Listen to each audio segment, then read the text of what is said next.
Hey there, folks. Welcome to our cozy nook of tales and adventures. Today, like every episode, we're unlocking the doors of imagination to explore new worlds, meet fascinating characters, and experience unique emotions. I promise to take you on an unforgettable journey through the power of words. So, get comfy, grab your favorite drink, snuggle into that perfect spot, and get ready to lose yourself in a new story. Leave the outside world behind for a while and dive with me into the depths of storytelling.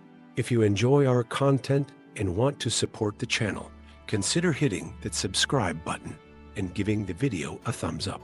Now, without further ado, let's dive into today's story. In the heart of Mirkwood, where ancient trees whispered secrets of ages long past, a nameless dread stirred from its slumber.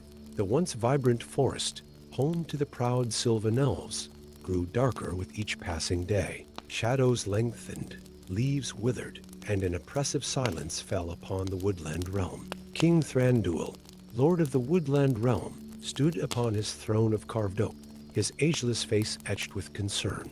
The elven king's silver crown gleamed in the dim light of the cavern, a stark contrast to the growing gloom that threatened his domain. With a heavy heart, he dispatched his swiftest messengers to seek aid from the one being he believed could unravel this mystery, Gandalf the Grey. Far to the west, in the rolling hills of the Shire, Gandalf sat beneath a sprawling oak, smoke rings rising from his pipe in intricate pattern. As if carried on the wind itself, a whisper reached his ears, a call for help from the woodland realm. The wizard's bushy eyebrows furrowed, his keen eyes gazing eastward. Without a word, he rose, staff in hand, and set forth on his journey to Mirkwood. Days turned to weeks as Gandalf traversed the wild lands between the Shire and the great forest. As he approached the eaves of Mirkwood, the air grew thick with an otherworldly miasma. The trees, once proud and tall, now seemed to lean inward, their branches grasping like gnarled fingers. At the gates of the woodland realm, Gandalf was met by Legolas, Prince of Mirkwood, whose fair face was marred by worry. "Welcome, Mithrandir," the elf prince said, using Gandalf's elven name. "My father awaits you in the great hall. Our need is dire." As they walked through the twisting passages of the underground palace, Legolas spoke of the creeping darkness that had befallen their realm. "It is as if a veil of shadow has been drawn across our lands," he explained, his voice low. "Our scouts report sightings of fell creatures in the deepest parts of the forest, and whispers of an ancient evil awakening." In the great hall, King Thranduil rose to greet the wizard. "Mithrandir," he said, his voice carrying the weight of centuries, "I fear a darkness beyond our power to combat has taken root in our realm." Gandalf listened intently as Thranduil recounted the strange occurrences plaguing Mirkwood. As the king spoke, a young elven warrior stepped forward from the shadows. His eyes burned with a fierce determination that caught Gandalf's attention. "This is Erenar," Thranduil introduced, "one of our most promising young warriors. He will accompany you on your quest to uncover the source of this evil." Gandalf nodded, studying the young elf. There was something in Erenar's gaze that spoke of hidden depths and untested loyalties. The wizard sensed that this journey would test the young warrior in ways he could not yet fathom. As dawn broke the next day, Gandalf and Erenar set out into the depths of Mirkwood. The forest seemed to close in around them, the very air thick with malevolence. Gandalf's staff glowed with a soft light, pushing back the encroaching darkness. For days they traveled, delving deeper into the heart of the forest. Erenar proved to be a skilled tracker and a fierce fighter, his bow singing as he felled the twisted creatures that lurked in the shadows.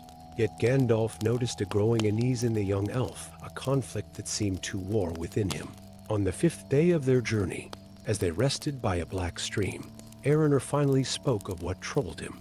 "Mithrandir," he began, his voice barely above a whisper, "I fear there is more to this darkness than meets the eye.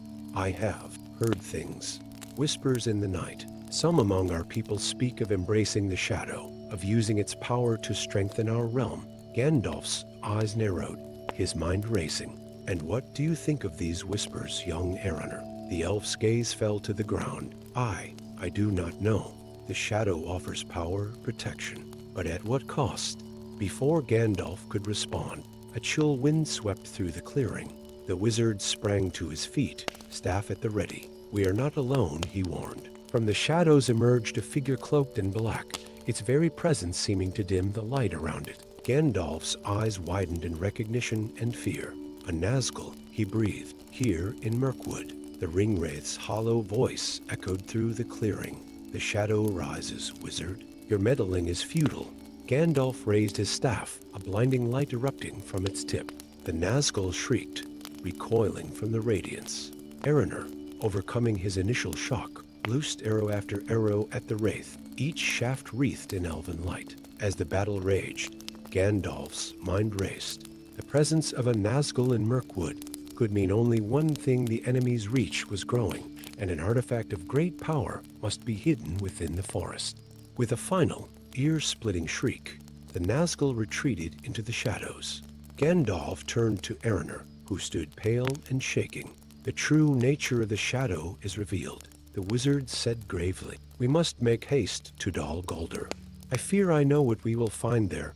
As they journeyed south towards the ancient fortress, Gandalf shared his suspicions with Erener. He spoke of an elven artifact, a ring of power long thought lost, that could be the source of the growing darkness. The young elf listened intently, his inner conflict evident in his troubled gaze. At last, they stood before the ruined walls of Dol Guldur. The very stones seemed to pulse with malevolent energy. Gandalf turned to Erener, his eyes piercing. "Young one, the choice before you is grave. The shadow offers power, yes, but at the cost of all that is good and true. What say you?" Erener stood silent for a long moment, his inner turmoil plain to see.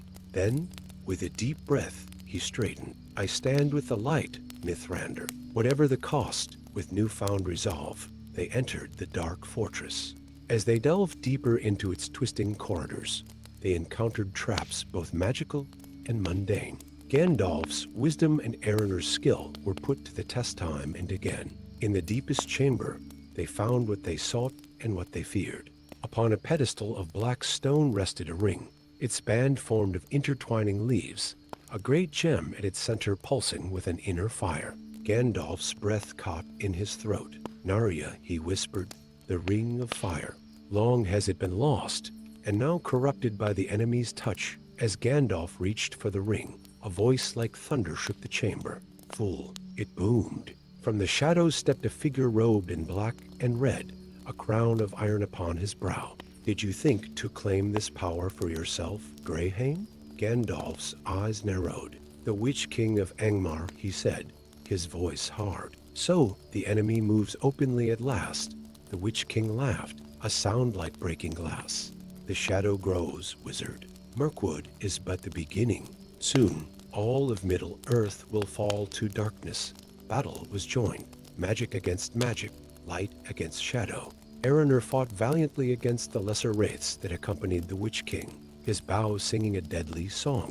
But they were outmatched, the power of the corrupted ring tipping the scales in the enemy's favor. In a moment of desperation, Gandalf made a decision that would change the course of history.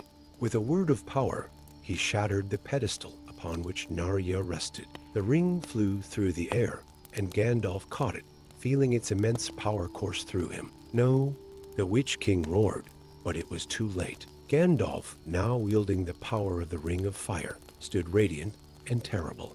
With a blast of pure light, he drove back the forces of shadow. As the enemy retreated, Gandalf turned to Erener, who looked upon the wizard with awe and fear. "The ring must be cleansed," Gandalf said, his voice resonating with newfound power.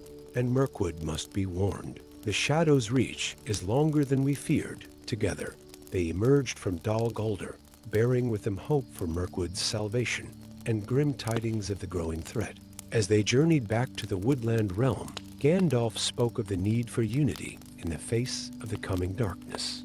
"The time has come," he told Erener, "for elves, men, and dwarves to set aside their differences.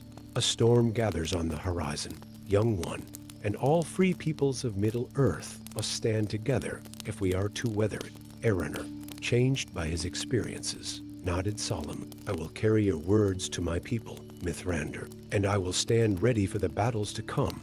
As they reached the borders of the woodland realm, they saw the first signs of change. The oppressive gloom had lifted slightly, and new shoots of green were visible on the gnarled trees.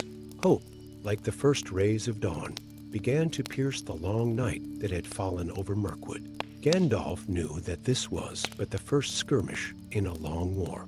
The enemy had revealed his hand, and the free peoples of Middle-earth would need every ounce of courage and unity to face the trials ahead. But as he looked at Erenor, seeing the transformation in the young elf from uncertain warrior to steadfast ally, Gandalf felt a glimmer of hope. The shadow may be rising, but so too were the heroes who would stand against it. And in that knowledge, Gandalf found the strength to face the dark days ahead. Story 2.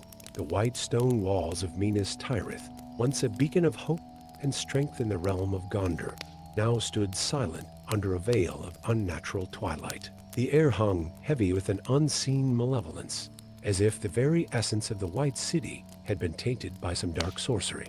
In the highest tower of the citadel, where the kings of old had ruled with wisdom and justice, a terrible change was taking root. Faramir, steward of Gondor, paced the marble floors of the throne room, his troubled eyes fixed upon the seat of power where his father had once sat. The weight of leadership bore down upon him like a physical force, made all the heavier by the whispers that plagued his mind. Voices, soft yet insistent, spoke of power beyond measure, of glory untold if only he would reach out and grasp it. With trembling hands, Faramir clutched his head, willing the voices to be silent. He knew, in the recesses of his heart untouched by this creeping madness, that he was not alone in his suffering. Throughout the city, nobles and commoners alike were falling prey to dark thoughts and darker deeds. It was in this hour of deepest need that a lone figure appeared at the gates of Minas Tirith. Cloaked in gray, leaning upon a gnarled staff, Gandalf the White had come in answer to a desperate plea sent forth by the last sane minds in Gondor. As the wizard made his way through the winding streets of the city, he sensed the corruption that hung in the air like a miasma. Citizens peered out from behind shuttered windows, their eyes wild with paranoia or dull with a terrible lethargy. Guards stood at their posts, hands twitching near weapon hilts, ready to strike at imagined threats. At the base of the citadel, Gandalf was met by a figure shrouded in a deep hood. Mithrandir, the stranger whispered, using the wizard's elven name. "You have come none too soon." The madness spreads like wildfire. Gandalf's bushy eyebrows furrowed as he studied the cloaked figure. "And who might you be that stands against this tide of darkness?" The stranger pushed back his hood, revealing a face both young and old, marked by the weight of secret burden. "I am Arahel, of the Citadel Guard. I believe I may be the last to keep my wits about me." Together, Gandalf and Arahel ascended to the heights of the White Tower. As they climbed, the guard spoke in hushed tones of the changes that had befallen Gondor. It had begun subtly, sharpness in tone here, a cruel decision there. But as weeks passed, the leaders of Gondor had fallen deeper into paranoia and tyranny. "And what of you, Arahel?" Gandalf asked as they neared the throne room.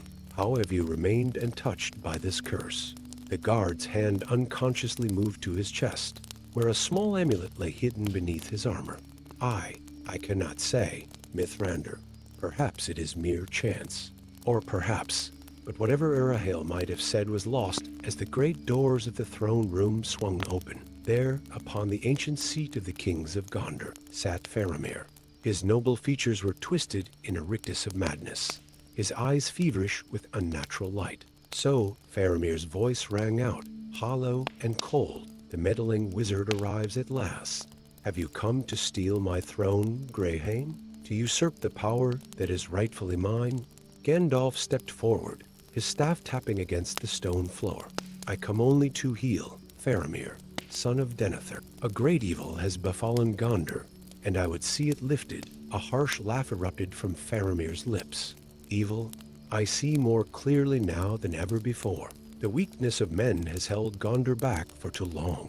With this new strength, we shall crush our enemies and rule over all of Middle-earth." As Faramir ranted, Gandalf's keen eyes swept the room. There, behind the throne, a shadow seemed to deepen and coalesce.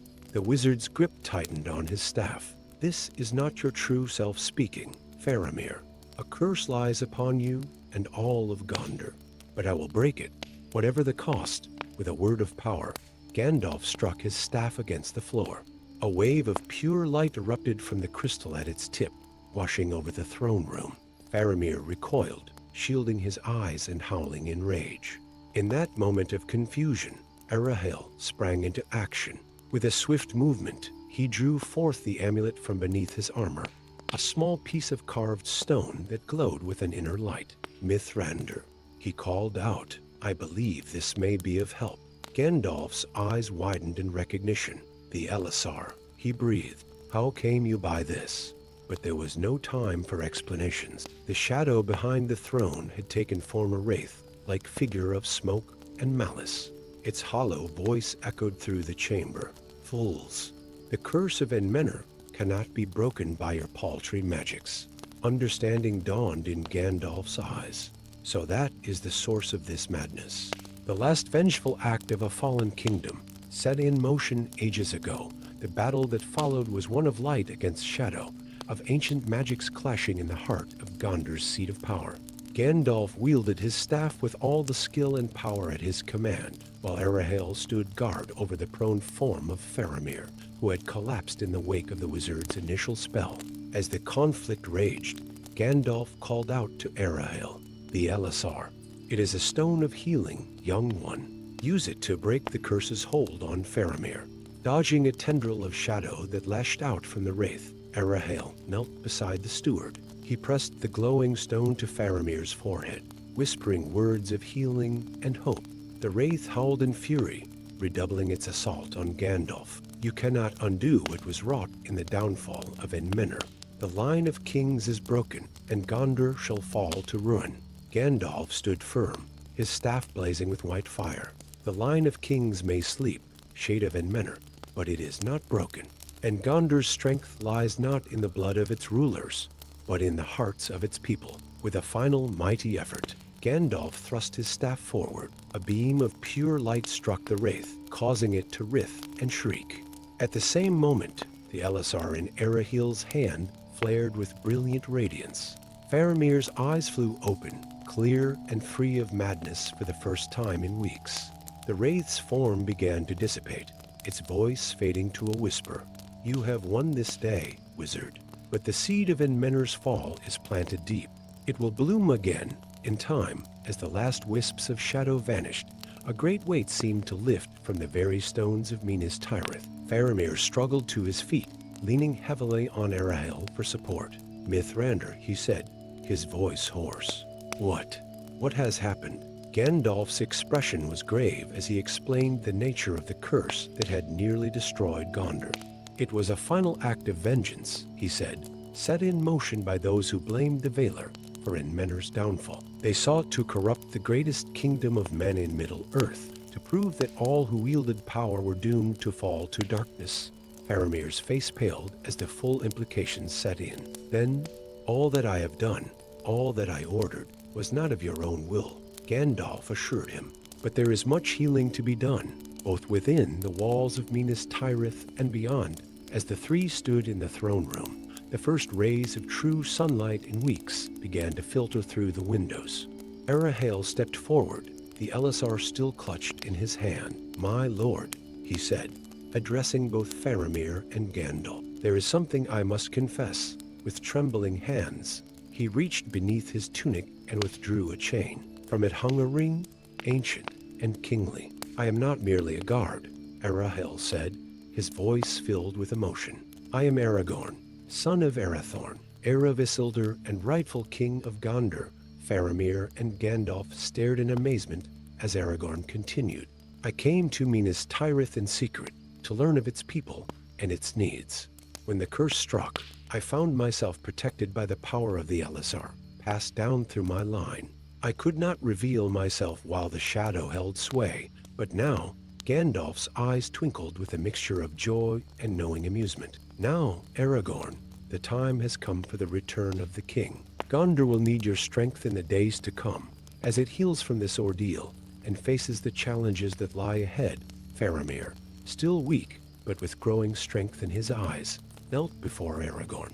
"My king," he said, "Gondor is yours to claim, if you will have it." Aragorn raised Faramir to his feet, clasping his arm in brotherhood. "Together," he said, "we shall rebuild. The shadow has passed, but I fear greater tests await us. Gondor must be strong and united to face what is to come."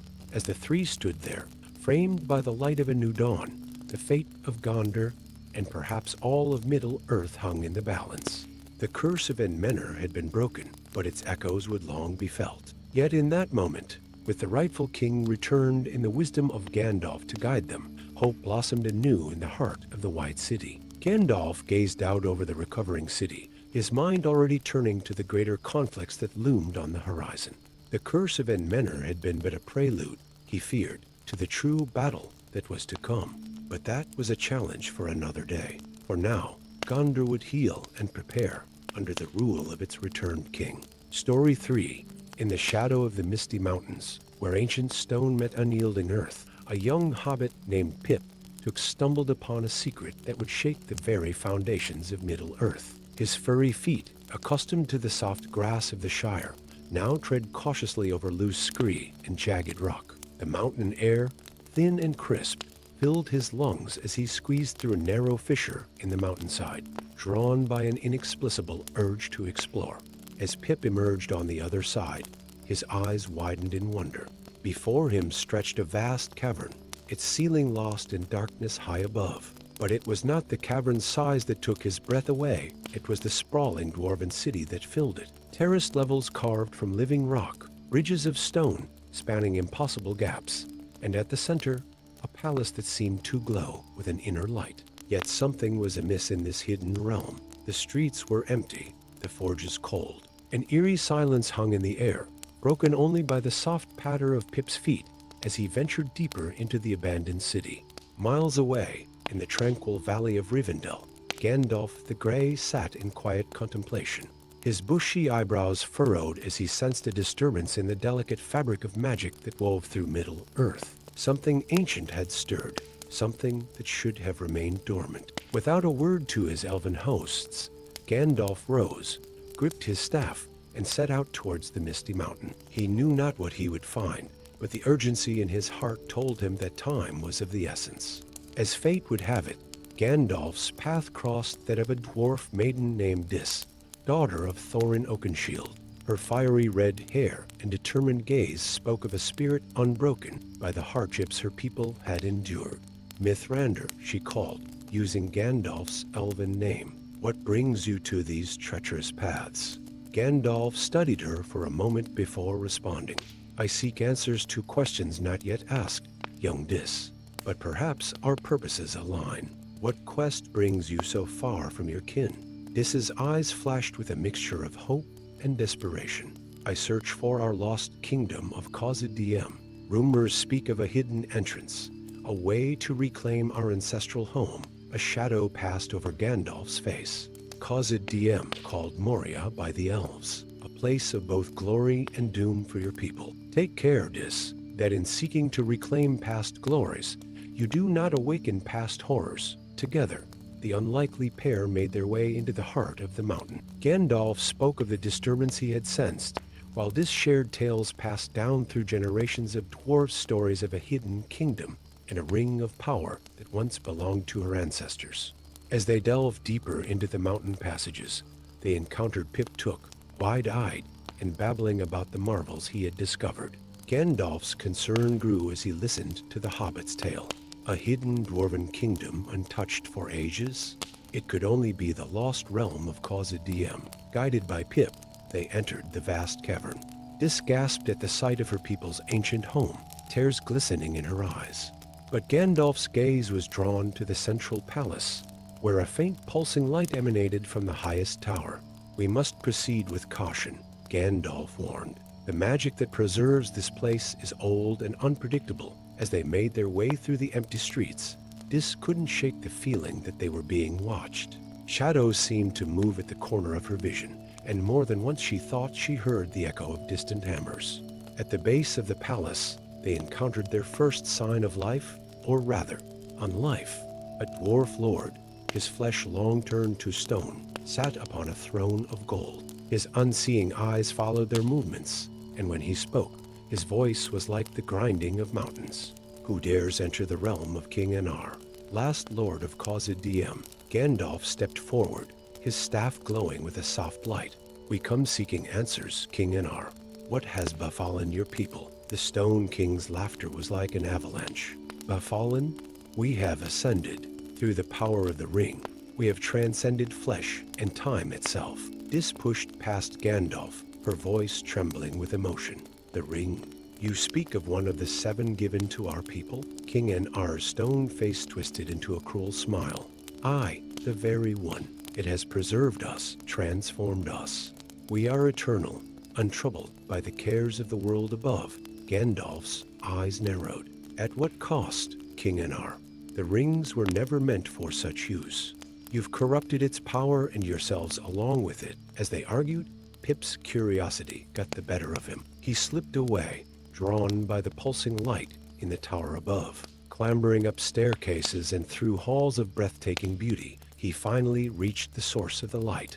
There, upon a pedestal of mithril, sat a ring of gold, set with a brilliant blue stone. As Pip reached out to touch it, he felt a surge of power unlike anything he had ever known. Below, Gandalf sensed the shift in magical energies.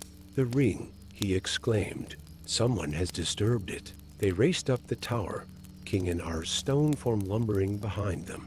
They found Pip transfixed, the ring hovering just above his outstretched palm. Pip, no, Gandalf cried, but it was too late. The moment Pip's fingers closed around the ring, a shockwave of power exploded outward. The very mountains seemed to tremble, and throughout the city, stone dwarves began to stir. King Anar laughed triumphantly. At last, the power of the ring will spread, and all of Middle-earth shall become as we are eternal, unchanging. Gandalf's mind raced. He knew the danger this posed not just to the free peoples of Middle-earth, but to the very fabric of the world itself. Time, change, growth, these were essential to the balance of all things. Dis, he said urgently, you must reach Pip. Your people's blood runs in your veins. You may be able to resist the ring's influence long enough to remove it. Dis nodded grimly and began to edge towards the transfixed hobbit. King Anar, seeing her intent, moved to intercept her. You would deny your people greatness? He roared. As Dis and the Stone King grappled, Gandalf raised his staff. Words of power, ancient and terrible, spilled from his lips. Light erupted from the crystal atop his staff, holding back the tide of awakening stone dwarves that surged up the tower stairs. Pip, lost in visions of power and eternity, was oblivious to the chaos around him. Dis, with a mighty effort, broke free from King Anar's grasp and lunged for the hobbit. Her fingers closed around the ring, and for a moment, she felt its seductive power course through her. Visions of Khazad-dûm restored to its full glory, of her people safe and prosperous for all time, flooded her mind. But with them came darker images of a world frozen in time, of the beauty of change and growth lost forever. With a cry of anguish and determination, Dis tore the ring from Pip's grasp and hurled it towards Gandalf. The wizard, his face contorted with effort, spoke one final word of power. A blinding light engulfed the ring, and when it faded, nothing remained but a pile of ash. The effect was immediate. Throughout the city, the stone dwarves crumbled to dust. King Anar let out a final, despairing wail before he too collapsed into rubble. As the dust settled, Gandalf lowered his staff, his face etched with weariness. Dis cradled the confused and shaken Pip, tears streaming down her face for the kingdom and people she had found and lost in the span of a day. What have we done? She whispered. Gandalf placed a comforting hand on her shoulder. What was necessary, Dis? The ring's power was never meant to last eternally.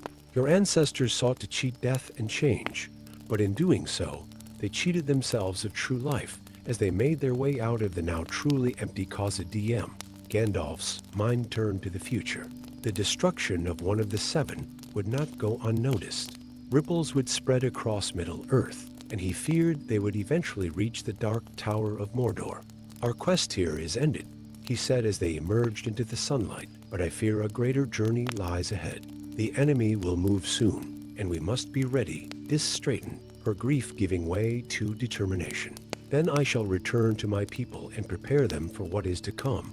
Pip, still shaken, but with a new fire in his eyes, spoke up, "And I'll return to the Shire.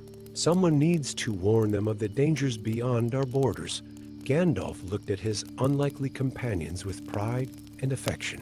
In their courage and wisdom, he saw hope for the trials that lay ahead. As they parted ways at the foot of the mountains, each bound for their own lands and duties, Gandalf gazed back at the sealed entrance to Khazad-dûm. The age of hidden kingdoms and ancient magics was passing. A new age was dawning, one that would be shaped by the courage of the free peoples of Middle-earth. With a silent prayer to the Valar, Gandalf turned and set off towards Rivendell. There was much to be done, and precious little time in which to do it. The battle for Middle-earth had only just begun. Story 4. The skies over the withered heath darkened as an ancient evil stirred from its slumber. Scales as hard as mithril and as black as the void between stars shifted, scraping against stone. Eyes like molten gold snapped open, and a rumble that shook the very foundations of the earth emanated from deep within the mountain. Smaug the Terrible, last of the great fire drakes, had awakened. Miles away, in the golden halls of Meduseld, Gandalf the Grey's eyes widened as he sensed the disturbance in the fabric of Middle-earth. The wizard's gnarled hand tightened on his staff, and he turned to address Théoden, King of Rohan. "My friend." Gandalf's voice was grave. "A shadow rises in the north, one that threatens not just your realm, but all the kingdoms of men." Théoden, his once proud shoulders now bent with the weight of rule, looked up at the wizard with weary eyes. "What new evil is this, Gandalf? Have we not suffered enough at the hands of our enemies?" Before Gandalf could respond, the great doors of the hall burst open. A rider, his armor caked with mud and his face pale with exhaustion, stumbled in. "My king," he gasped. A dragon in the north. It lays waste to all in its path." A hush fell over the hall, broken only by the whispers of terrified courtiers. Gandalf's mind raced. A dragon, awakened after centuries of slumber, could upset the delicate balance of power in Middle-earth. Action must be taken, and swiftly. "Théoden King," Gandalf said, his voice cutting through the growing panic, "I must depart at once. But I cannot face this evil alone. I require champions, those who would stand against the darkness." Théoden nodded grimly. "Take Omer, my sister's son. Though he has fallen from grace in my court, his heart remains true, and so began a quest that would shake the foundations of Middle-earth." Gandalf and Omer, the disgraced horse lord of Rohan, set out northward. Their path took them through lands both fair and foul, from the golden fields of the Rittermark to the shadow-haunted eaves of Mirkwood. It was in the twilight depths of that ancient forest that they encountered Tauriel, an elven warrior whose grace belied her deadly skill with bow and blade. Her green eyes flashed with a mix of curiosity and suspicion as she regarded the odd pair. "What brings a wizard and a son of men so deep into our realm?" she asked. An arrow knocked, but not yet drawn. Gandalf stepped forward, his staff glowing softly in the gloom. "We seek aid against a foe that threatens all free peoples. A dragon has awakened in the north." Tauriel's eyes widened. "The king must be informed," she said, lowering her bow. "Come, I will guide you to our halls in the cavernous throne room of the woodland realm. Thranduil, king of the Sylvan Elves, listened to Gandalf's tale with a face carved from marble. When the wizard finished, the Elven King's cold blue eyes swept over the assembled company. "The affairs of dragons are no concern of ours," he said dismissively. "Let the men of the north deal with this beast." Tauriel stepped forward, her voice ringing with passion. "My king, if we do not act, the fire will spread. Even our forest will not be safe from a dragon's wrath." Thranduil's gaze softened, almost imperceptibly, as he regarded the young elf. "You would go then, Tauriel? Against my wishes?" "I must, my king, for the good of all." A tense moment passed before Thranduil nodded. "So be it. But you go without my blessing." As the unlikely trio, wizard, man, and elf, prepared to depart, they were approached by a stout figure with a fiery red beard. "Gimli, son of Galin, had been in the woodland realm on a diplomatic mission when news of the dragon reached him. "You'll be needing a dwarf on this quest," he declared, hefting his mighty axe. "Especially one whose kin have faced dragons before," and so the company was complete. 4 champions of the free peoples, each bearing their own wounds and hopes, set out to face a terror out of legend. Their journey north was fraught with peril. They battled packs of wargs in the shadow of the Grey Mountains and outsmarted trolls in the foothills of the Erd Mithrin. With each challenge, the bonds between them grew stronger, forged in the heat of battle and the quiet moments around campfires. Omer, initially aloof and bitter from his exile, found new purpose in the quest. Toriel's immortal perspective helped soothe the wounds of his mortal heart, while Gimli's steadfast courage rekindled the fire of his warrior spirit. Toriel, for her part, discovered a world beyond the borders of her woodland home. The vast plains of Rovanion and the stark beauty of the northern wastes opened her eyes to the interconnectedness of all the free peoples. Gimli, ever proud of his dwarven heritage, learned to see the value in his companions' differing skills and viewpoints. Even his initial distrust of Toriel melted away in the face of her bravery and compassion. And Gandalf, ancient and wise as he was, found his hope in the world of men renewed by the unlikely fellowship that had formed under his guidance. As they neared the withered heath, the signs of Smaug's devastation became impossible to ignore. Entire villages lay in smoldering ruins, and the very air seemed thick with ash and despair. It was in the burned-out husk of a northern town that they found the key to their salvation. An ancient dwarf, his beard singed and his eyes wild with grief, approached them with trembling hands. "The Eredhel," he whispered, pressing a small wooden box into Gandalf's hands. "The star spear of the ancient kings. It is said to have the power to pierce even a dragon's hide." Gandalf opened the box with reverence, revealing a spearhead that seemed to be carved from a single massive diamond. It glowed with an inner light, as if a star had been captured within its facets. "But how can we wield it?" Omer asked, his voice filled with awe. Surely such a weapon was meant for the hands of kings and heroes of old. Gandalf's eyes twinkled with a mix of wisdom and mischief. "Perhaps it is time for new heroes to rise." Omer, son of Omund, as they debated how best to use this newfound weapon, earth-shaking roar split the air. Smaug had found them. The battle that followed would be sung of in the halls of men, elves, and dwarves for ages to come. Toriel's arrows found chinks in the dragon's armored hide, while Gimli's axe turned aside its massive claws. Omer, mounted on his faithful steed Firefoot, darted in and out of the dragon's reach, distracting it with feints and charges. And Gandalf stood firm, the Eredhel glowing with increasing intensity in his grasp. As Smaug reared back, flames gathering in its maw, the wizard thrust the star spear forward with all his might. A blinding light erupted from the spearhead, meeting Smaug's fire in midair. For a moment, it seemed as if day and night battled in the sky above the withered heath. Then, with a sound like the breaking of the world, the light pierced through Smaug's flames and struck the dragon in its breast. Smaug's roar of pain and fury shook the mountains, but the damage was done. The light of the Eredhel spread through the dragon's body like cracks in ice, until with a final, desperate cry, the last of the great fire drakes fell from the sky. As the dust settled and the echoes of battle faded, Gandalf turned to his companions.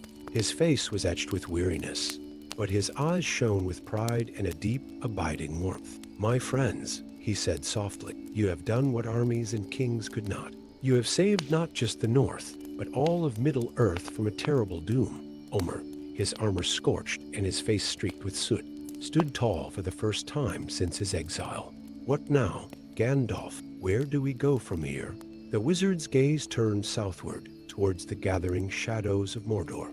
"Our work is not yet done, I fear. Greater challenges lie ahead, and the free peoples of Middle-earth will need heroes such as yourselves." Toriel, her quiver empty but her spirit full, stepped forward. "Then we shall face them together. As we did this day." Gimli hefted his axe, a fierce grin visible beneath his singed beard. "Aye, let them come.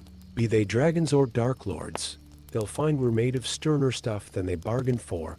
As the unlikely fellowship set out once more, their path now turned towards the greater conflicts that loomed on the horizon. Gandalf felt a surge of hope. In the courage and unity of these four champions, he saw the potential for a brighter future, one where the shadows of ancient evils could be banished by the light of newfound friendship and shared purpose. The tale of the dragon's fall would be told and retold throughout the ages, a testament to the power of unity in the face of overwhelming odds.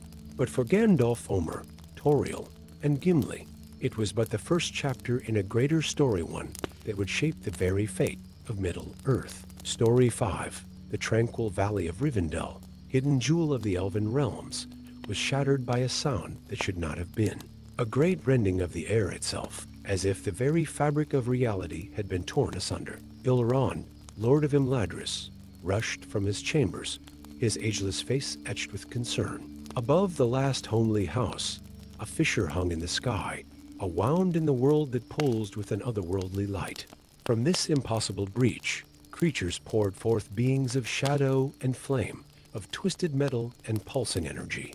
They were unlike anything seen in Middle-earth since the elder days, when the world was young and magic flowed like rivers. As the elves of Rivendell rallied to defend their home, a lone rider galloped through the hidden pass. Gandalf the Grey, his hat askew and his robes billowing, urged his steed onward. He had sensed the disturbance from leagues away, a tremor in the tapestry of magic that wove through the world. Elrond met the wizard at the foot of the grand staircase, his voice tight with urgency. Mithrandir, what madness is this? The sky itself bleeds, and monsters from beyond our understanding assail us. Gandalf dismounted, his keen eyes fixed on the rift above. A tear between worlds, old friend. A door that should never have been opened. His gaze swept over the chaos unfolding in the valley. We must close it, and swiftly, lest the forces of Mordor seize this opportunity. Even as they spoke, the dark creatures began to organize, forming ranks under the leadership of beings that shimmered with malevolent intelligence. Elrond's jaw tightened. How do we seal such a breach? Gandalf's brow furrowed in thought. There are ancient artifacts, pieces of a legendary elven scepter, scattered across Middle-earth. United, they may have the power to mend this tear. Then we must gather them, Elrond declared.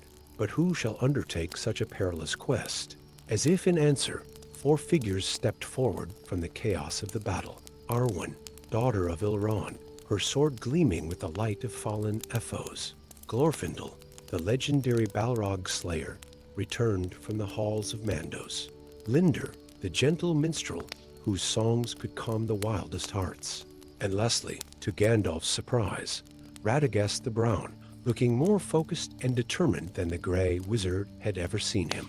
We will go, Arwen said, her voice clear and strong. Each of us has a part to play in this tale. Gandalf nodded, a glimmer of hope kindling in his eyes. Then let the quest begin. I shall guide you to the first fragment, hidden in the depths of Moria, as the unlikely company prepared for their journey. Elrond approached his daughter. Arwen, he said softly, the path you choose is fraught with danger. Arwen met her father's gaze, her eyes shining with the light of her ancestress, Elthine. Some paths must be walked, Ada, no matter the peril. With heavy hearts but resolute spirits, the 5 companions set out from Rivendell. Behind them, the elves of Imladris fought to hold back the tide of otherworldly invaders, buying precious time for the quest to unfold. Their journey took them through lands both fair and foul.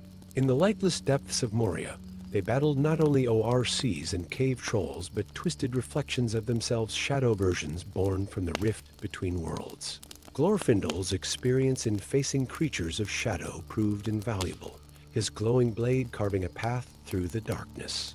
From Moria, they traveled to the golden woods of Lothlorien, where Lady Galadriel greeted them with eyes that saw beyond the veil of time. The second fragment lies not in this world, she told them, but in the realm beyond the rift. One of you must cross over to retrieve it. Radagast, his usual scattered demeanor replaced by grim determination, volunteered. I have walked between worlds before, he said. I shall go. The crossing was harrowing. As Radagast stepped through the shimmering portal, the others watched in horror as his form seemed to twist and stretch. For agonizing hours, they waited, fending off waves of creatures that sought to prevent their quest.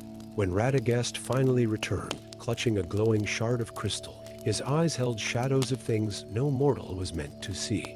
The third fragment led them to the peaks of the Misty Mountains, where ancient giants of stone guarded secrets older than the world itself. Here, Linder's gentle songs proved mightier than any weapon, soothing the primordial guardians and earning safe passage through their domain.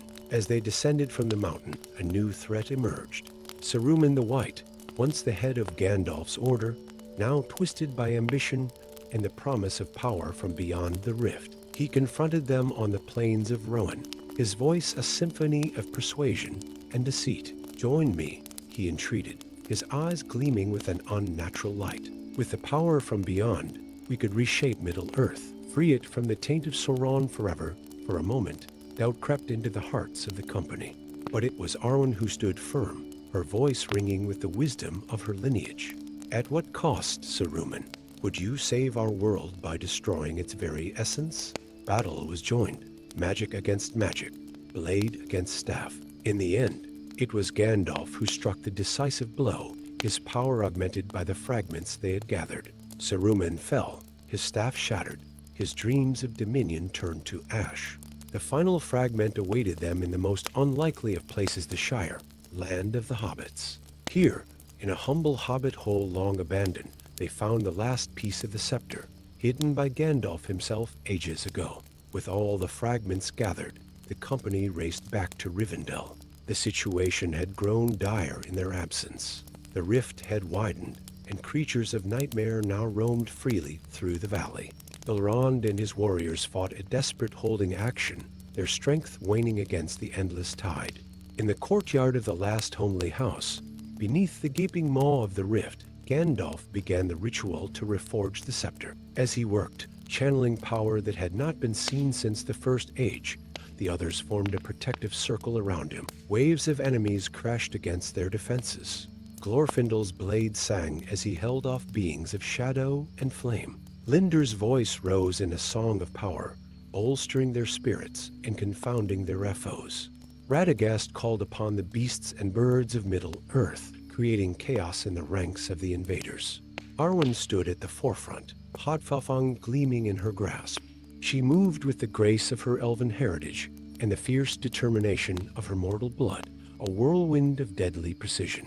As the battle reached its crescendo, Gandalf raised the completed scepter high. Its light outshone the sun, a beacon of hope in the darkest hour. With a word of power that shook the foundations of the earth, he thrust the scepter towards the rift. Reality itself seemed to bend and warp around them. The invading creatures howled in anguish as they were pulled back through the closing tear. For a moment that stretched into eternity, the fate of two worlds hung in the balance. Then, with a sound like the ending of all things, the rift sealed. The unnatural light faded, leaving only the warm glow of the setting sun over Rivendell. In the aftermath, as the weary defenders of Imladris began to tend to their wounded and rebuild, Gandalf gathered his companions. Their faces were etched with exhaustion, but their eyes shone with the light of victory. "My friends," he said, his voice filled with pride and gratitude, "you have saved not just Rivendell, not just Middle-earth, but perhaps all of creation. The road ahead remains fraught with peril, Sauron's shadow grows long, but this day you have kindled a light that no darkness can extinguish." Arwen, her gaze turned to the west, spoke softly. "And yet, I feel this is but the beginning of a greater tale." Gandalf nodded, his eyes twinkling with the wisdom of ages. "Indeed it is, my dear. Indeed it is." As the sun set on Rivendell, painting the valley in hues of gold and crimson, the companions stood together, bound by their shared journey and the challenges yet to come. They had faced the impossible and emerged victorious, forever changed by their experiences. In the years to come, songs would be sung of their deeds of the day, the sky split open, and heroes rose to mend the world. But for now, in this moment of hard-won peace, they simply stood together, guardians of a Middle-earth that would endure to face whatever darkness might yet arise. Story 6. In the depths of the Misty Mountains, where ancient stone met eternal ice, a malevolent force stirred from its long slumber. The air grew thick with an unseen miasma, and the very rocks seemed to whisper forgotten curses. It was here, in the shadowy halls of Khazad-dûm, that the first tremors of a terrible awakening sent ripples through the fabric of Middle-earth. Gandalf the Grey, wise and weathered, stood atop the Tower of Orthanc, his keen eyes fixed upon the distant peaks. A chill wind tousled his silver beard as he sensed the awakening evil. With a heavy heart, he knew that once again the fate of the world would rest upon his shoulders. As darkness fell, the wizard set forth on his journey, his staff a beacon of light in the gathering gloom.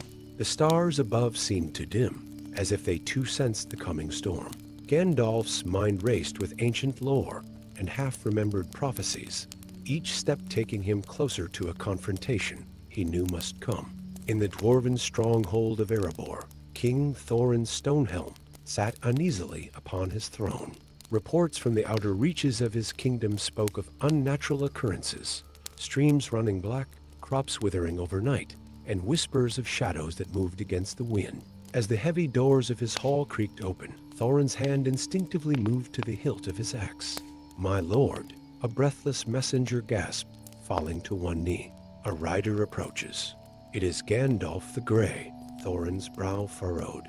The arrival of the wizard could only mean trouble was brewing. He rose from his throne, his voice echoing through the cavernous hall. "Prepare for his arrival, and summon the council. I fear we will have need of their wisdom before the night is through."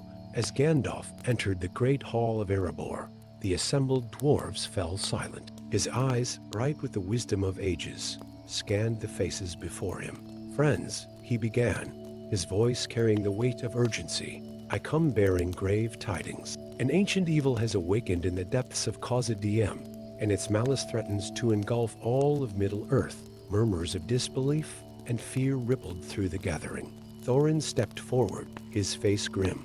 "Speak plainly, Gandalf. What evil do you speak of?" The wizard's staff struck the ground, silencing the whispers. "A curse, long forgotten by all but the most ancient of lore masters. In the First Age, when the world was young and magic flowed freely, a powerful necromancer sought to cheat death itself. He delved too greedily and too deep into forbidden arts, and in his hubris, he unleashed a plague of undeath upon the lands. Gandalf's eyes seemed to look beyond the present into the mists of history. The Valar themselves intervened, sealing the necromancer and his undead legions deep within the mountains. But now, whether by dark design or cruel chance, the seals have weakened and the dead walk once more. A hush fell over the hall, broken only by the nervous shifting of feet and the clinking of armor. Thorin's voice, when it came, was resolute. "What must be done, Gandalf? Surely you have not come merely to bring us news of our doom." The wizard's lips curved into a grim smile. "Indeed not, King under the mountain. I come to call upon the courage and strength of the dwarves.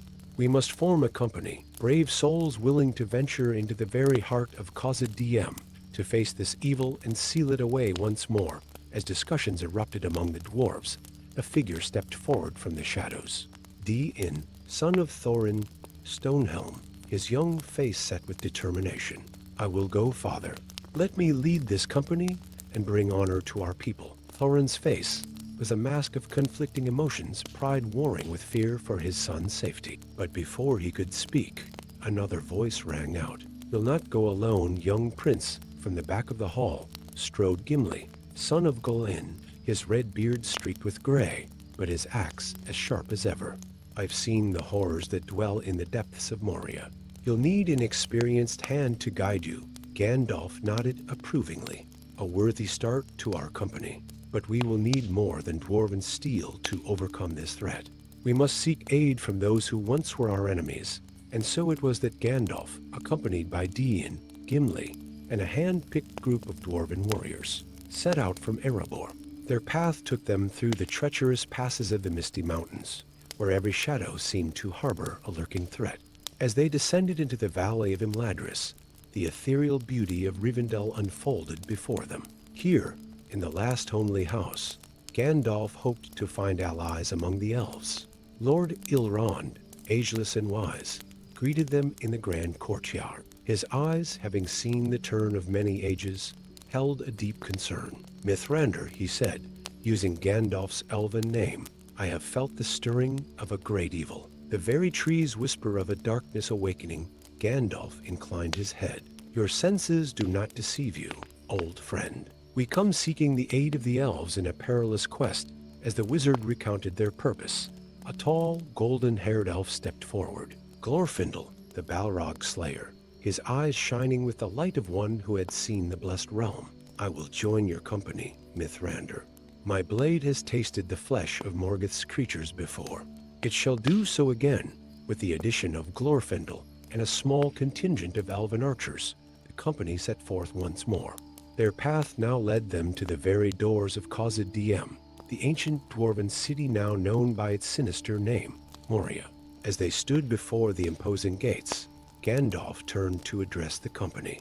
Beyond these doors lies a darkness that has not been challenged for an age. Steel yourselves, for we face not just the threat of death, but the perversion of life itself. With a word of power, Gandalf caused the doors to swing open, revealing a yawning blackness beyond. The company entered, their torches casting flickering shadows on walls that had not seen light in centuries.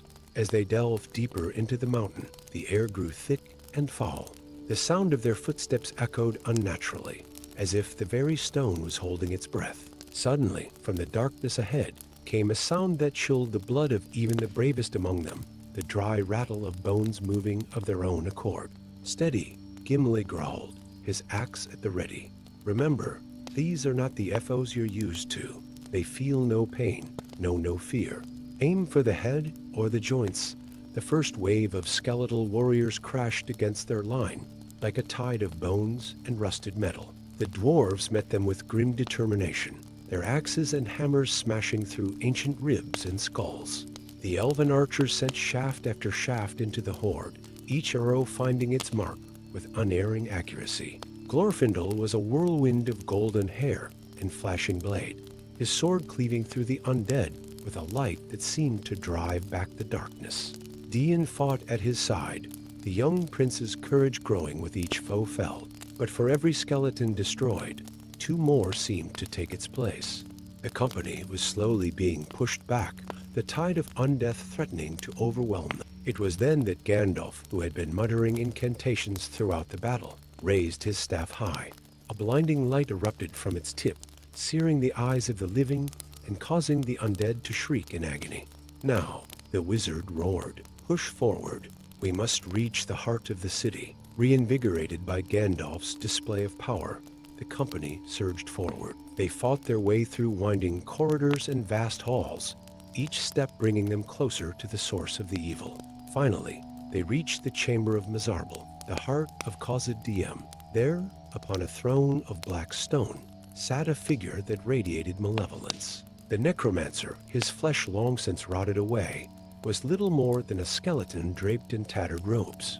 But his eyes burned with an unholy fire, and when he spoke, his voice was like the grating of stone on stone. "Fools," he hissed, "you dare to challenge the master of death itself? I have waited an age for this moment, to unleash my power upon the world once more." Gandalf stepped forward, his staff glowing with a fierce light. "Your time has long since passed, creature of darkness. Return to the void that awaits you." The battle that ensued was like nothing Middle-earth had seen since the Elder Days. Magic crackled through the air as Gandalf and the necromancer traded spells of immense power. The very foundations of the mountain shook with their conflict. The rest of the company fought desperately against waves of undead, their numbers seeming endless. Dian and Gimli stood back to back, their axes rising and falling in perfect rhythm. Glorfindel's blade was a blur of motion, each stroke banishing another undead warrior to final rest.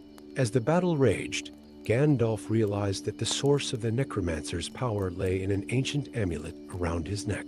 With a mighty effort, the wizard unleashed a spell that shattered the amulet into 1,000 pieces. A howl of rage and despair erupted from the necromancer as his power began to fade. The undead warriors crumbled to dust, and the dark energy that had permeated the mountain began to dissipate. With a final word of power, Gandalf sealed the necromancer's spirit away, this time in a prison from which there would be no escape. As silence fell over the chamber, the survivors looked around in disbelief. They had done it. They had faced an evil from the dawn of time and emerged victorious. In his armor dented and his face streaked with grime, turned to Gandalf. "Is it truly over?" The wizard nodded, a weary smile on his face. "For now, young prince, for now.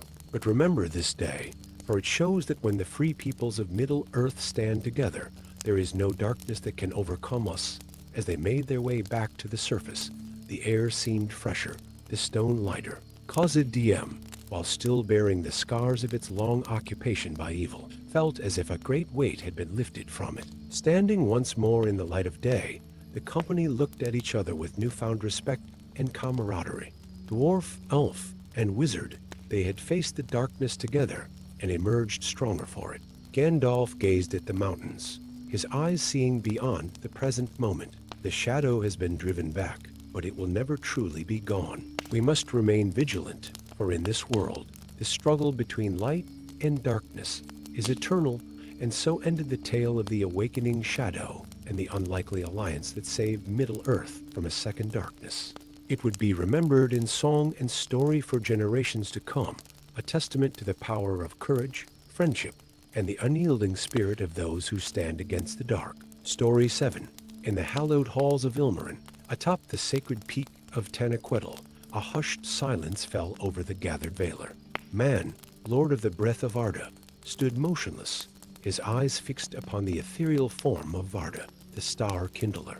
Her voice, like the whisper of distant constellations, filled the air with a prophecy that sent shivers through the very foundations of Amen. From the ranks of the Astari, a traitor shall rise, Valinor's fall, veiled in wisdom's disguise.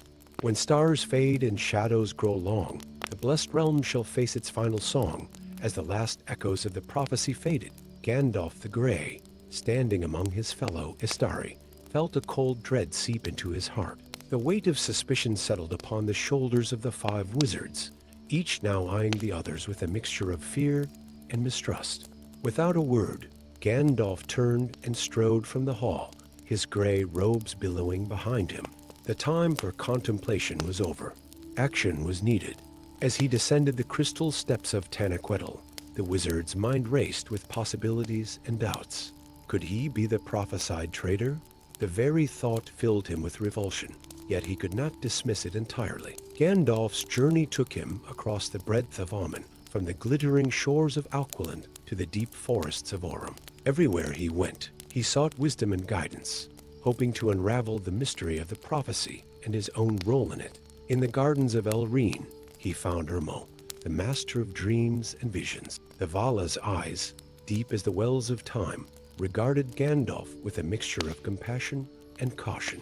"Your path is shrouded in mist, Olrin," Ermo said, using Gandalf's true name. "But remember, even in the darkest night, stars may guide the way. Look to your heart, for there lies the truth you seek." Frustrated by the cryptic advice, Gandalf pressed on. His journey led him to the forges of all, where the smith of the Valar crafted wonders beyond mortal comprehension. The heat of the forges seemed to match the fire of Gandalf's determination. "Ah, Olrin," all greeted him, his voice like the ringing of great bells. "You seek to reshape your fate as I reshape metal. But beware, for sometimes in our zeal to prevent a future, we may inadvertently forge its very creation." The words haunted Gandalf as he left the forges, his steps leading him towards the wild lands of Middle-earth. Here, amidst the primal forests and mist-shrouded mountains, he hoped to find clarity. Days turned to weeks, and weeks to months. Gandalf wandered the lands, his gray cloak becoming tattered, his beard growing long and unkempt. He spoke with the eagles of man, sought counsel from the Ents of Fangorn, and even dared to enter the dark depths of Moria, seeking any clue that might shed light on the prophecy. It was in the heart of Mirkwood that Gandalf finally encountered a familiar face. Radagast the Brown emerged from the shadowy undergrowth, his usual cheerful demeanor replaced by a haunted look. "Gandalf, my old friend," Radagast said, his voice trembling slightly. I fear I may have done something terrible." Gandalf's heart quickened. Could this be the key to unraveling the prophecy? "Speak, Radagast," What troubles you? The brown wizard hesitated, then slowly reached into his robes. He produced a small, intricately carved wooden box. As he opened it, a sickly green light spilled forth, casting eerie shadows across the forest floor. I found it in the ruins of Dal Guldur, Radagast whispered. A relic from the First Age, I believe. It spoke to me, Gandalf, promised me the power to heal all of Arda's hurts. But now I fear it may be corrupting me. Gandalf stared at the artifact, recognition dawning in his eyes. The Morphin, he breathed, the Dark Finder. It was thought lost ages ago, a creation of Morgoth himself. As Gandalf reached out to examine the relic, a surge of dark energy pulsed through the clearing. The trees groaned, their branches twisting unnaturally. Radagast's eyes widened in terror as tendrils of shadow began to coil around him. Radagast! Gandalf cried, grasping his friend's arm. But the brown wizard was already changing, his form twisting and warping under the influence of the Morphin. With a heavy heart, Gandalf realized the true nature of the prophecy. It was not he who was destined to betray Valinor, but Radagast, corrupted by an ancient evil he had sought to contain. I'm sorry, old friend, Gandalf murmured, raising his staff. A blinding light erupted from its tip, driving back the encroaching darkness. Radagast howled, a sound caught between pain and rage. As he fled deeper into the forest, the Morphin clutched tightly to his chest. Gandalf stood alone in the clearing, the weight of his discovery heavy upon him. He knew now what he must do. The fate of Valinor, perhaps of all Arda, rested on his ability to save Radagast from the corruption that had taken hold of him. The Grey Wizard's path led him back to Valinor, to the very peak of Tanaquil. There, before the assembled Valar, he recounted his discovery and the dire threat posed by the corrupted Radagast and the Morphin. Man's voice, when it came, was like the rush of a mighty wind. You have done well to bring this to our attention, Olrin, but the task of confronting Radagast must fall to you. Only one who walks in both worlds, of the mire and yet shaped by the struggles of Middle-earth, can hope to reach him. Varda stepped forward, her radiance dimming slightly as she regarded Gandalf. We will open a path for you, back to the shores of Middle-earth. But be warned, Olrin, the power required to do this will weaken the barriers between our realms. Should you fail, Radagast may find his way to Valinor, and the prophecy will be fulfilled. Gandalf bowed his head, accepting the enormous responsibility placed upon him. As the Valar began to chant, weaving their power to create a passage across the sundering seas, the wizard steeled himself for the confrontation to come. In a flash of blinding light, Gandalf found himself standing upon the western shores of Middle-earth. The salty air filled his lungs as he turned his gaze eastward towards the looming darkness of Mirkwood. The journey across Middle-earth was perilous. Gandalf could feel the corruption of the Morphin spreading, tainting the land and twisting the creatures that dwelled within it. Wolves with eyes that burned with an unholy fire stalked his path. Ravens, their feathers black as night, watched his every move with malevolent intelligence. As he neared Mirkwood, the very air seemed to thicken, filled with a miasma of dark magic. The once great forest had become a twisted reflection of itself, the trees contorted into grotesque shapes, their bark oozing a foul-smelling sap. At the heart of this corrupted woodland, Gandalf found what remained of Radagast. The brown wizard stood in a clearing, the Morphin pulsing with sickly light in his grasp. Gone was the kindly, eccentric friend Gandalf had known for so long. In his place stood a creature of shadow and malice, his eyes gleaming with the promise of power absolute. Ah, Gandalf, Radagast's voice was a harsh rasp, barely recognizable. Have you come to join me, to embrace the true potential of our power? Gandalf planted his staff firmly in the ground, its light a beacon against the encroaching darkness. I've come to save you, old friend, to bring you back from this madness. Radagast laughed, a sound that sent shivers down Gandalf's spine. Save me? I have been saved, Gandalf. The Morphin has shown me the truth. Why should we, beings of such power, bow to the whims of the Valar? We could reshape this world, rule it as we see fit. That is not our purpose. Radagast, Gandalf pleaded. We were sent to guide and protect, not to dominate. But his words fell on deaf ears. With a snarl of rage, Radagast attacked, hurling bolts of corrupted magic at Gandalf. The gray wizard deflected them, his own power meeting Radagast's in explosive bursts of energy that shook the very foundations of the forest. As they battled, Gandalf could feel the barriers between worlds weakening. He knew that if he failed here, Radagast would find his way to Valinor, bringing ruin to the Blessed Realm. With this knowledge spurring him on, Gandalf redoubled his efforts. The two Astari clashed in a spectacular display of magical might. Lightning split the sky, the earth trembled, and the very fabric of reality seemed to warp around them. But even as they fought, Gandalf searched for a way to reach the friend he once knew. In a moment of clarity, Gandalf understood what he must do. Lowering his defenses, he stepped forward, arms outstretched. "Radagast, my friend," he said softly, "I forgive you." The simple words, spoken with such sincerity, seemed to pierce through the veil of corruption.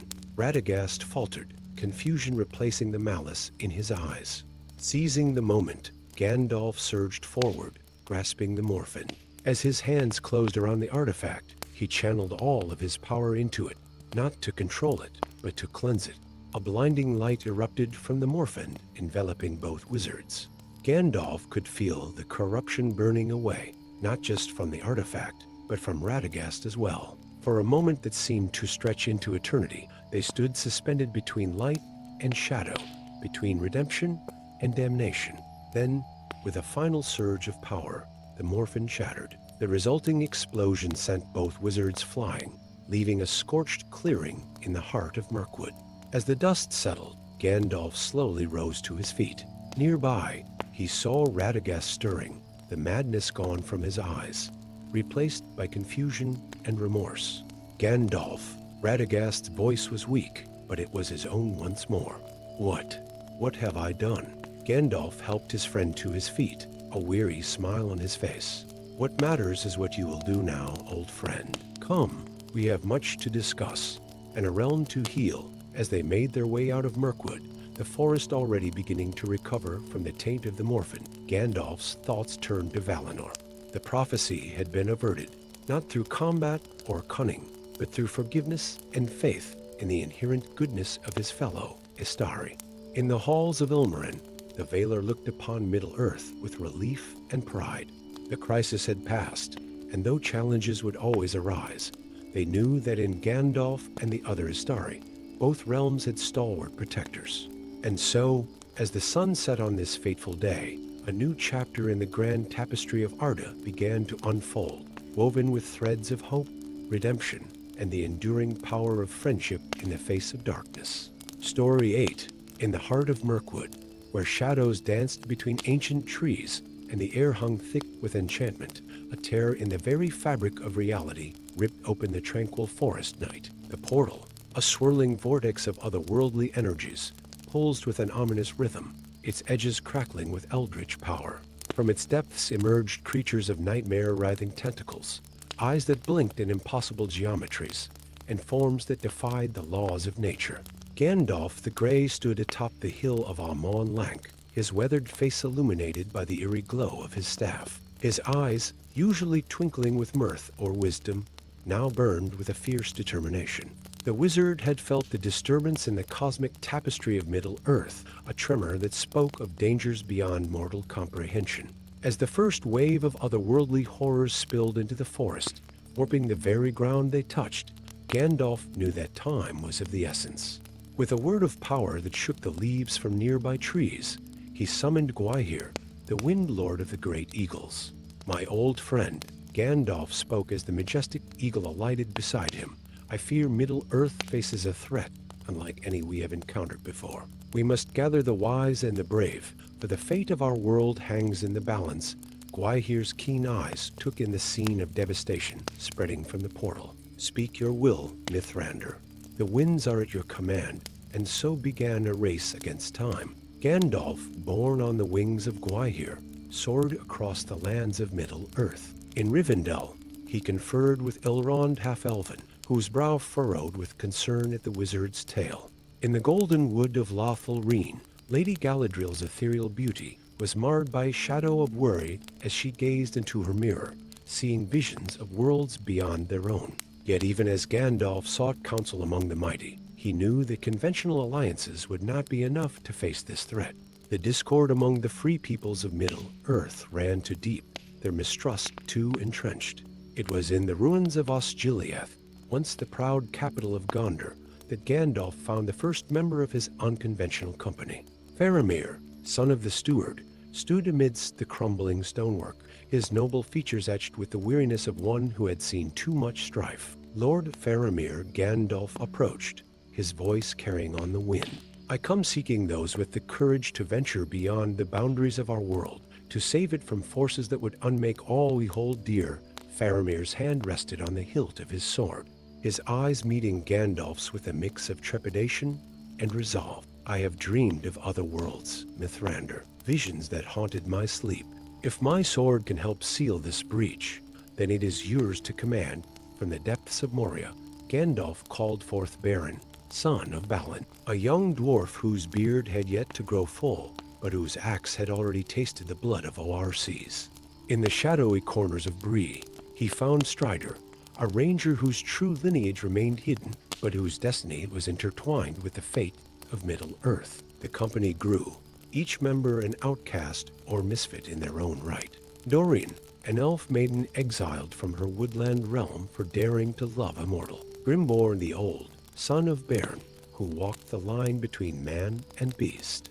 And perhaps most surprisingly, Musgash, an Uruk-hai who had rejected the dark purpose of his creation, seeking redemption in a world that feared and hated his kind. As the unlikely band gathered at the edge of Mirkwood, the corruption spreading from the portal had turned the once verdant forest into a twisted nightmare. Trees writhed in agony, their bark oozing a sickly phosphorescent sap. Creatures that defied description skittered through the underbrush, their very presence an affront to the natural order. Gandalf stood before his assembled company, his voice ringing with authority. Beyond this portal lies a realm beyond our comprehension, a place where the very laws of nature, as we know them, may not apply. Our task is to find the source of this incursion and seal the breach. No matter the cost, Faramir stepped forward, his hand on his sword. How can we hope to navigate a world so alien to our own? Gandalf's eyes twinkled with a hint of his old mischief. With this, from within his robes, he produced a small, crystalline orb that pulsed with an inner light. The Silmaril of Arendil, long thought lost. It shall be our guide in the darkness beyond, as the company steeled themselves for the journey ahead. Gandalf raised his staff. With a word of power that seemed to shake the very foundations of the earth, he expanded the portal, stabilizing its wild energies. One by one, they stepped through the shimmering veil between worlds. Faramir, his sword drawn and gleaming. Beren, his axe hefted on his shoulder. Strider, moving with the silent grace of a predator. Dorian, her elven grace undiminished by the alien energies swirling around them. Grimborn, his form shimmering between man and bear. Musgash, his monstrous visage set in grim determination. Gandalf was the last to enter, the Silmaril held high, its light a beacon in the impenetrable darkness beyond. The world they entered defied description. Gravity seemed to be a mere suggestion, with floating islands of rock drifting in a void of swirling colors. Creatures of pure energy flitted between impossible geometries, their very existence challenging the minds of the travelers. As they journeyed deeper into this realm beyond realms, each member of the company faced trials that tested not just their physical prowess, but the very core of their being. Faramir found himself confronted by visions of Gondor's fall, the white city crumbling as otherworldly horrors poured through its streets. Yet even as despair threatened to overwhelm him, he found strength in the memory of his brother Boromir's sacrifice, his resolve hardening like tempered steel. Beren faced a labyrinth of ever-shifting stone, where every path led back to the beginning. It was only by embracing the unknown, by forging new paths where none existed, that he found his way forward, a lesson that would reshape dwarven thinking for generations to come. Strider encountered a mirror of possibilities, showing him the myriad futures that awaited Aragorn, son of Arathorn. The weight of destiny threatened to crush him, but it was in accepting all possible outcomes, both glorious and tragic, that he truly embraced his role as the future king. Dorian found herself in a realm of pure emotion, where every feeling became manifest. Her love, her pain, her hope all took physical form, overwhelming her elven senses. It was only by accepting the full spectrum of her experiences, both mortal and immortal, that she found harmony and a power she had never known. Grimborn faced the primal forces of nature itself, his dual nature of man and beast torn asunder. In reconciling these two halves, in finding balance between reason and instinct, he unlocked a transformation more complete than any his father had achieved. Muzgash confronted the very essence of his creation, the malice and darkness that had shaped him. Yet, in this realm of pure truth, he found that his choice to seek redemption had fundamentally changed him. In rejecting his dark origins, he forged a new identity, neither ORC nor man, but something uniquely his own.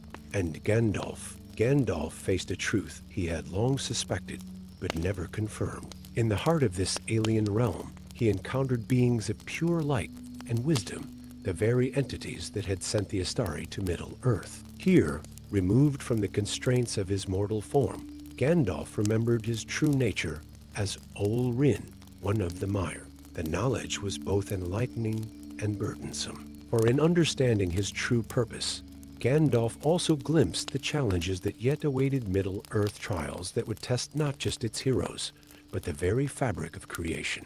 As the company reunited, changed by their experiences yet bound closer than ever, they found themselves before a swirling maelstrom of chaos, the heart of the incursion. At its center pulsed a shard of pure darkness, a fragment of the void that existed before creation itself. Gandalf raised the Silmaril high, its light piercing the darkness. Behold, he intoned, his voice carrying the weight of ages, the seed of uncreation. It must be sealed away, lest it unmake all of Ea with their combined strength, Faramir's courage, Baron's steadfastness, Strider's leadership, Durin's grace, Grimrun's primal power, Muzgash's determination, and Gandalf's wisdom. They forged a new barrier. The Silmaril sacrifice, D to the cause, became the keystone of a seal that would hold back the tides of chaos for ages to come. As the portal closed behind them, the company found themselves once more in Mirkwood. The corruption had receded, leaving behind a forest forever changed but slowly healing. Gandalf looked upon his unlikely heroes, his heart swelling with pride. "You have saved not just Middle-earth, but all of creation," he said softly. "Yet, I fear this is but the first of many trials to come. The boundaries between worlds grow thin, and we must be ever vigilant." As dawn broke over the treetops, casting golden light upon the band of heroes, a new chapter in the history of Middle-earth began. For in facing the unknown and emerging victorious, they had not only saved their world, but expanded the very limits of what was possible. And so, as they set forth from Mirkwood, each to their own destiny, yet forever bound by their shared journey, the tale of the Rift of Realms passed into legend, a story of courage, sacrifice, and the unbreakable bonds forged in the face of cosmic peril.